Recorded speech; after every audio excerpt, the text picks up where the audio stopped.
So if you have a WordPress website and you want to move it using a backup from your computers, here's what you need to do.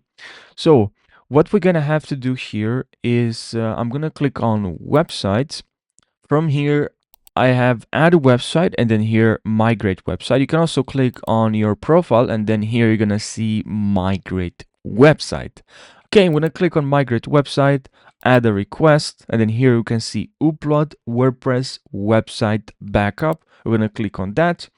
Now here we're gonna have to choose to move the website. You can pick a website that's already on your hosting plan, okay, or create a new empty website. I'm going to choose one that is already available here.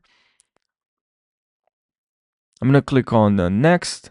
Now you're going to have to upload your file. So you have to zip file. You can also end your database in an SQL file, or you can use WPRSSS files.